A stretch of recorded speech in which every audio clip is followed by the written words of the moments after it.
안녕하세요. 면접병 면접박병입니다. 네, 오늘 제가 하루 종일 모 기업의 면접관님들과 시간을 좀 보냈어요.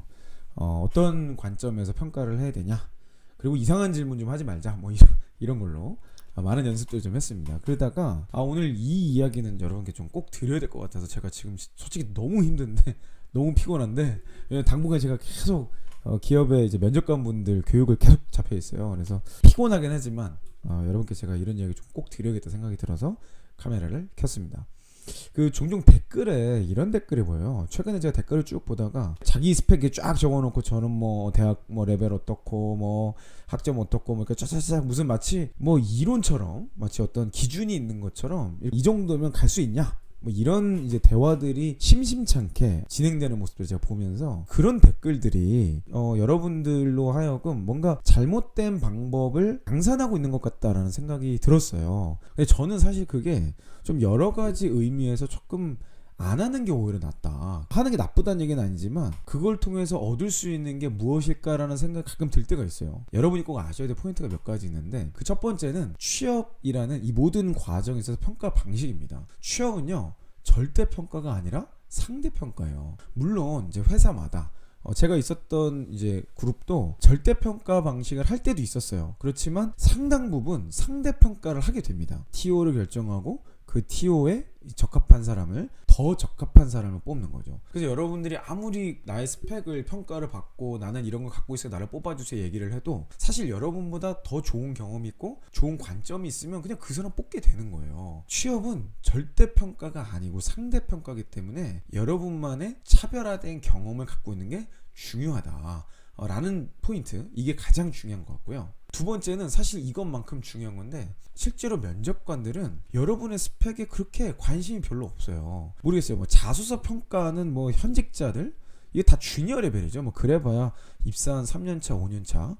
제가 오늘 하루 종일 이제 만났던 분들은 대부분 뭐 20년차 뭐 15년차 이상 되시는 그런 분들, 진짜 이제 여러분 면접장에서 만날 분들인데, 사실 이런 분들의 가장 큰 고민이 뭔지 아세요? 제가 이분들을 코칭하고 이분들을 가르치면서 이분들이 가장 저에게 도움을 요청하신 게 뭐냐면, 스펙은 어차피 의미 없다는 거 아는데 이 경험을 구분하기가 너무 어렵다. 좋은 경험과 별 의미 없는 경험을 구분할 수 있는 질문을 좀 알려달라. 그리고 어떤 식으로 평가하는 게 필요하냐, 이런 것들을 많이 물어보시더라고요. 사실 제가 이분들에게 전달하는 이런 내용들, 정말 노하우죠. 이런 내용들이 다른 게 아니고요, 제가 지금까지 여러분에게 필살기 만드세요, 현직자 인터뷰 하세요, 고객 조사하세요, 이거랑 그냥 똑같습니다. 제가 그냥 여러분께 말씀드렸던 내용을 그냥 가르쳐드린 면접관분들도 그걸 내가 왜 몰랐을까, 이렇게 하니까 훨씬 더 좋네, 현장에서 이렇게 해야 되는 거였네, 이런 피드백들을 하세요.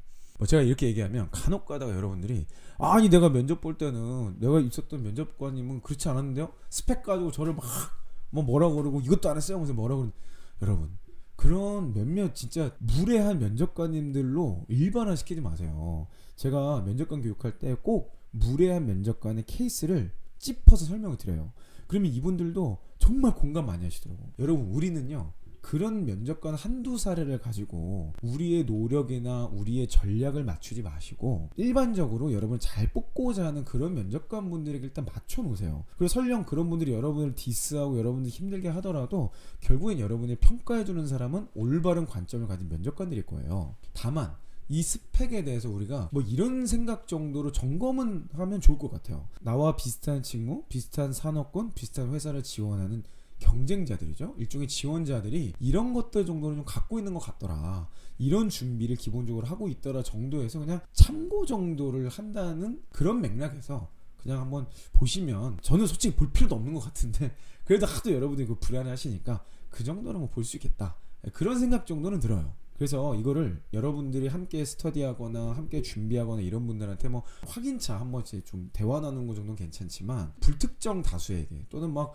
그냥 뭐 어디 붙어봤더라 뭐 했다 하는 사람들한테 막 게시판에 막 글 올리셔가지고 내 스펙 좀 봐주세요 이렇게 하는 것은 사실 제가 보기엔 좀 여러분이 불필요한 시간을 낭비하게 만드는 행위일 수도 있다, 개인적으로 그런 생각이 좀 들어요. 그리고 사실 세 번째, 이것도 참 중요한 포인트인데, 여러분이 지금까지 준비했던 스펙은요 어차피 안 바뀌어요. 여러분 바꿀 수 있어요? 지금 와서 학력 바꿀 수 있습니까? 학점 이제 졸업 다 했는데 학점 바꿀 수 있어요?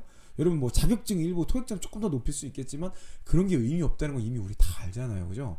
아 내가 정말 떨어질 수도 있다라는 이 불안감 때문에 그냥 확인차 물어보시는데 뭐 여러분의 그 마음은 제가 충분히 이해합니다. 또 공감해요. 하지만 그렇다고 해서 우리의 결과를 바꿀 수 있는 게 아니다. 오히려 다른 사람들이 뭐 사실 정설도 아닌데 그분들이 뭐 대단한 정보를 갖고 있는 것도 아닌데 계속해서 틀린 말, 막 자기만의 어떤 얘기로 막 저는 이랬는데 저랬는데 이 얘기 듣다가 내가 그 스펙이 없거나 뭔가 준비가 안 돼 있잖아요. 그러면 여러분 어때요? 여러분 마음만 무너져. 자존감만 떨어진다고. 여러분 제가 계속 얘기하지만 결국은 면접이에요. 자소서 전형은 이제 그 의미가 없어집니다.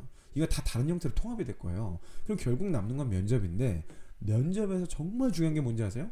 결국 중요한 건 여러분의 자존감이에요. 나에 대한 확신, 내 능력을 정말 자신 있게 표현하는 거. 뭐 물론 내용이 없으면 당연히 안 되겠지만 그 내용이 있어도 전달을 못하면 좋은 평가를 받기가 어려워요. 오늘도 굉장히 많은 면접관분들 만났는데 이분의 질문 깊숙한 곳에 이게 있더라고요. 어떻게 해도 자존감이 낮아서 이 설명 자체를 못하시는 분은 어떻게 해야 될까요? 뭐 이런 질문을 고민을 하고 계시더라고요. 그런 면에서 여러분이 불필요하게 이런저런 것들을 물으면서 여러분의 자존감을 괜히 스크래치를 낼 만한 행동을 굳이 하지 말자. 차라리 그 시간에 새로운 경험을 향해 도전을 하자.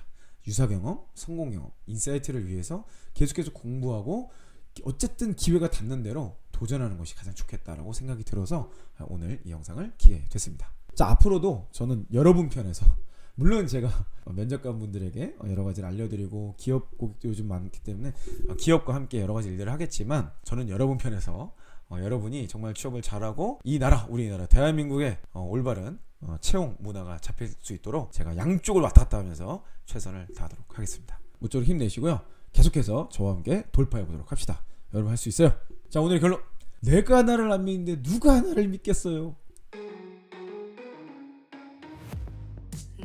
to this